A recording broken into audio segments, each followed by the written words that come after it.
if you clicked on this video, I'm going to assume a couple of things about you. I'm going to assume that you don't have the best relationship with your parents, but you're looking to improve that. And I'm also going to assume, most likely, you're probably Asian. So a lot of the stuff that I'm about to say, you can probably relate to. And I remember when I first started looking into all this and thinking about all this, that the reason I started looking into all this is because, if I'm gonna be completely honest, I don't really have a lot of close people that I can talk to. This was several years ago. At the time, I didn't have a ton of close friends, didn't have the best relationship with myself, didn't have a partner. So I was like, okay, this is a problem.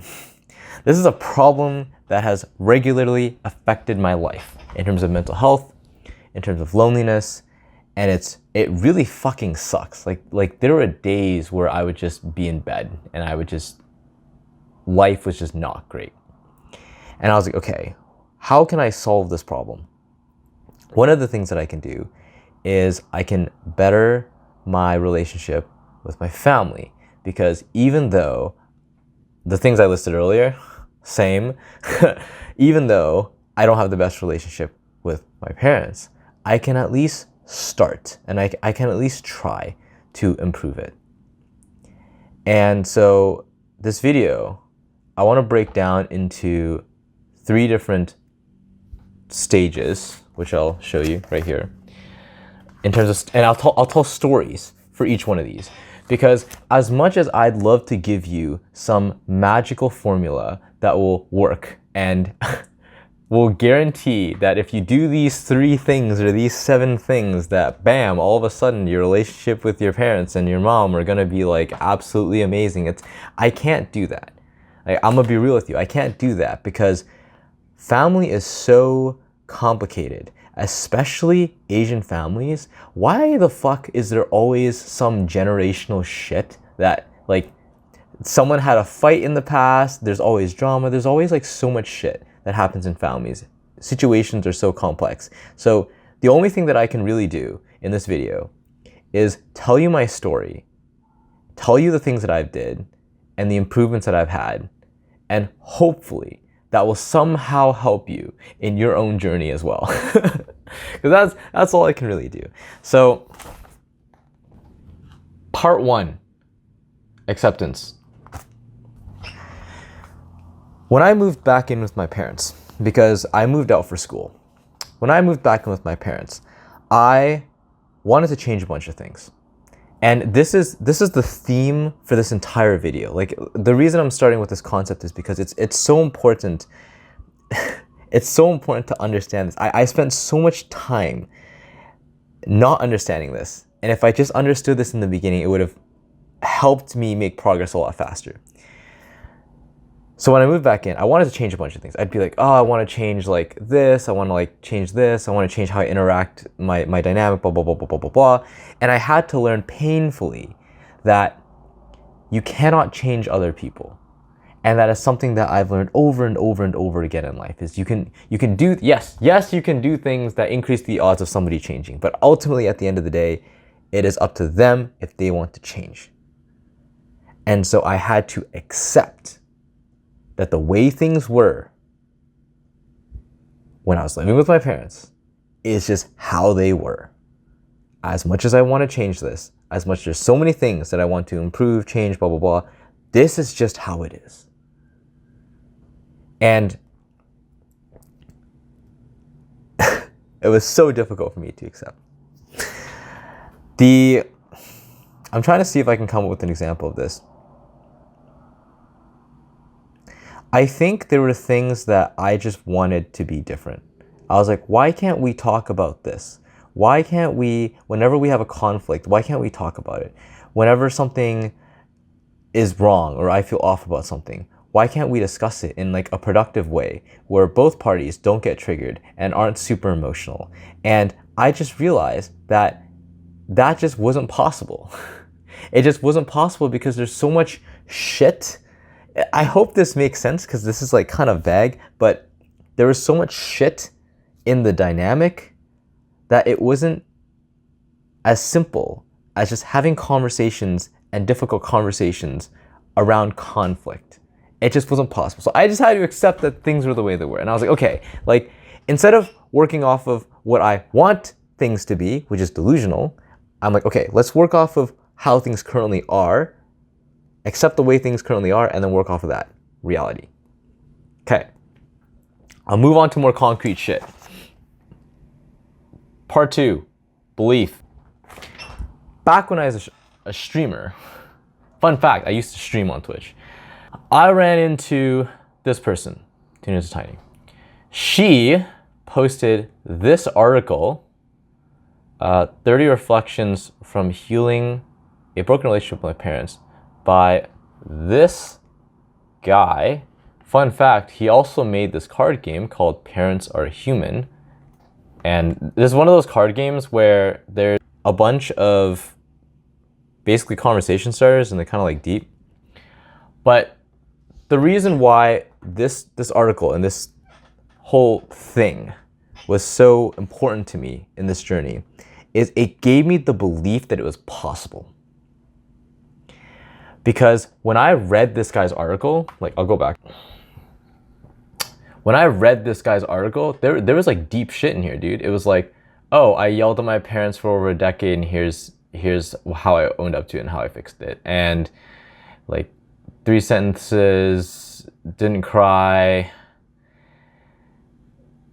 goals. And then there's also this, I hug them every day for, when I read this,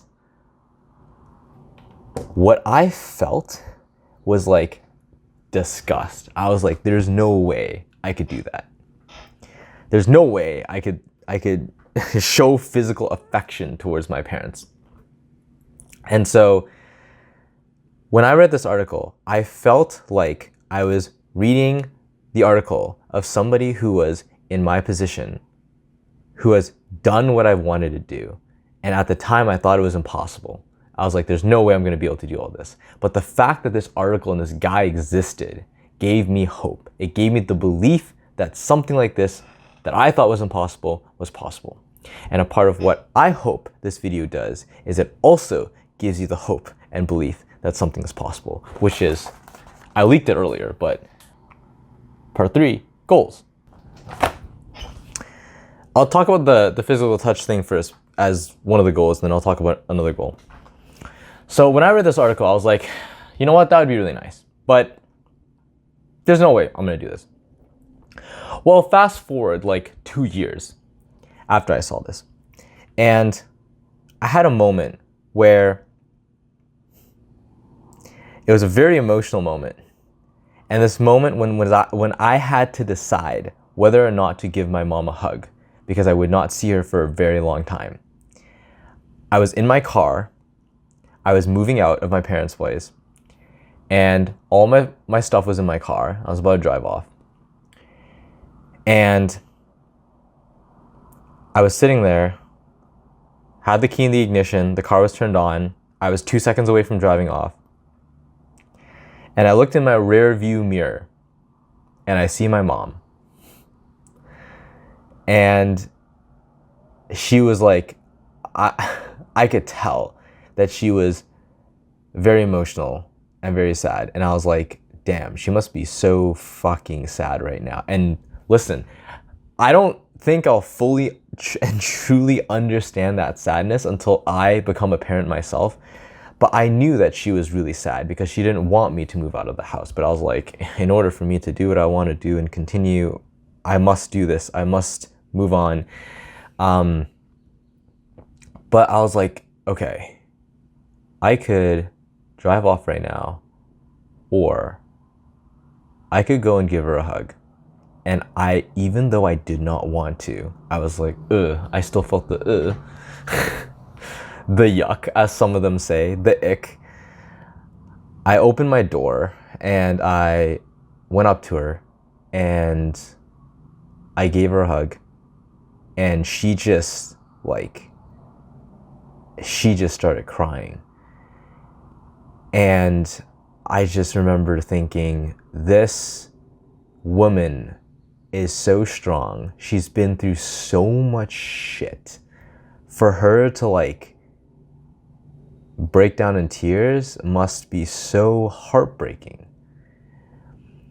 And from that moment on, I was able to give more and more hugs to my mom. It just got a lot easier. And every time I see her now, every time I visit, I'm able to give her a hug. And so how did we get from point A, which was me being absolutely disgusted and did not want to show any physical affection at all towards my parents, to point B, where I'm now able to give hugs every time I see my mom? And I'll tell you what happened, so that maybe it will inspire you to also do some of the things that I did. So what happened in a nutshell was I was shown this by friends, because I was very like anti-touch. I was like, meh. And now physical touch is like one of my top love languages. I met a friend, and I'm so grateful for this friend. But after a hangout, before we left, she gave me this hug, and I was like, I don't really like do hugs, but fine, whatever. But it wasn't just any ordinary hug. It was such a warm hug. It felt so genuine. Like she actually gave a shit. Like she actually cared. It felt so nice, dude. And after that, my beliefs around touch, physical touch, changed. I was like, oh, okay, that was actually pretty nice. And I started to enjoy those hugs more and more. And then I started to give that out. So I received, my beliefs changed, and then I was able to return, right? So I also started giving out hugs to friends, guys and girls. A lot of guys, I don't think get a lot of physical touch. So sometimes it's kind of weird for me to go up to like a guy friend and give them a hug. But as I started getting used to it more and more and more, I started to learn that it was actually really nice. And then we flash back to the story that I just told you. That was the turning point. When I looked back at my rear view mirror and had that decision to make, it was the first time when I actively had the decision of like, okay, like I feel discomfort, I can push through this, or I could just drive. I could just drive off. And I was like, okay, it just feels right. It feels so right to do this right now. And so that's when I pushed myself to actually, okay, let's go out and give her a hug. And then so that's how I overcame that, is I was shown it externally by friends. And I'm so grateful for all of my friends, because this isn't the first, this has happened multiple times. This isn't just for hugs. And then I was able to give that back to people. And then I was able to give that back to my parents. The second goal that I'll talk about here that really helped me was I was like, how do I quantify success? Like, how do I quantify a metric of success for bettering my relationship with my mom? And I was like, oh, calls. In 2022, I took an average of all the call logs that I did and found that the longest call that I had with my mom was 4 minutes.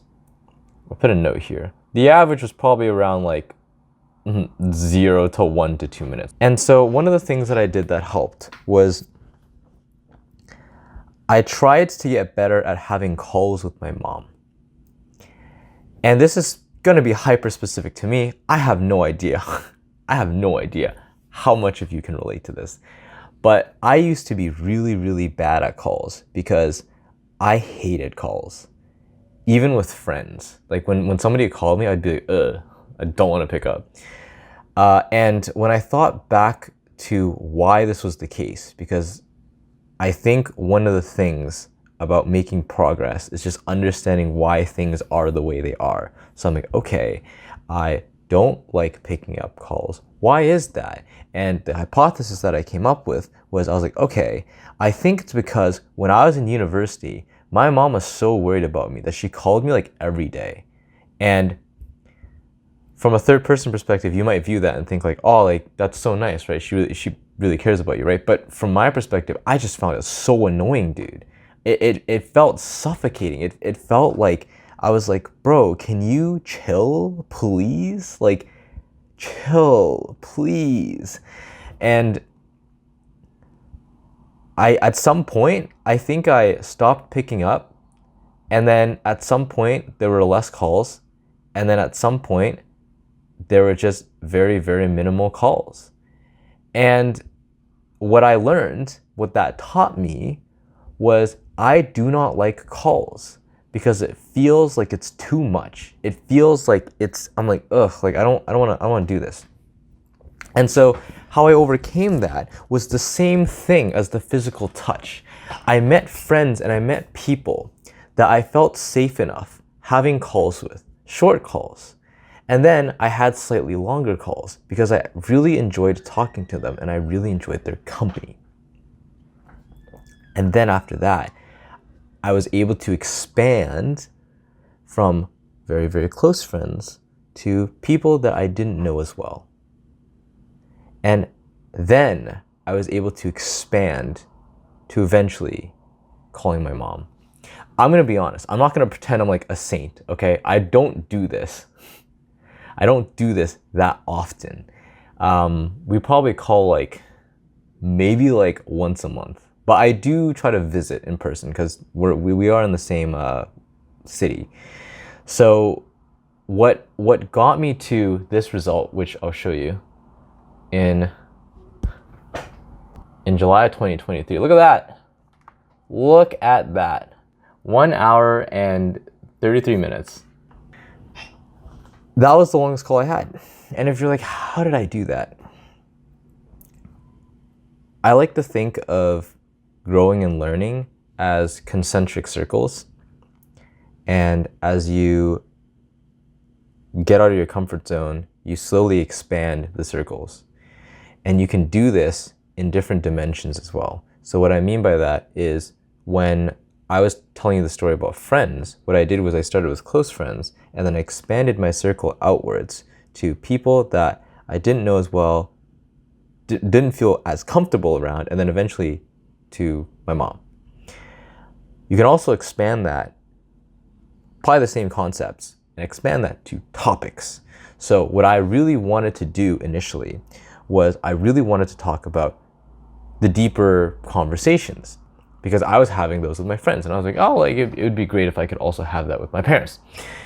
But what I found was that was way too far out of my comfort zone. So what I started with was we started talking about like logistical things, like if I was moving or if I needed like a recipe or something like that would be within my comfort zone. And then slowly I expanded out to like less logistical things. And instead of talking about us, we started talking about people other than us. So for example, relatives, like where's this person at? Where's that person at? Where's my cousin at? Where's my cousin's parents at? Where's my mom's sisters at? My aunt, basically. So we started talking about other people. And then at some point we started talking about ourselves. And then at some point we started talking about deeper conversations, right? So it's just progress that slowly expands the more you face the things you are uncomfortable with and the more you expand the circle, right? So those are my two goals. And I'm telling you this story because I'm not perfect. My relationship with my mom is still improving. It's not perfect. We're not best friends. I have friends where their relationship with their parents is great. They talk to their parents very, very frequently, like every single day. They are best friends with their mom. That is just not the case for me. But I hope that my story and the things that I've learned over years of trying to slowly chip away at making progress in this area of my life, this type of relationship, can help you in some way or form. And if you're gonna ask me about the other members of my family, I have not cracked those yet. But my mom I can speak to because I have proof, which I've showed you and talked about, that I have made significant progress. So let me know if this is helpful. I hope this gives you a bit more of a backstory, a bit more of lore on who I am. And as always, I hope you learned something, and I'll see you in the next video. Peace.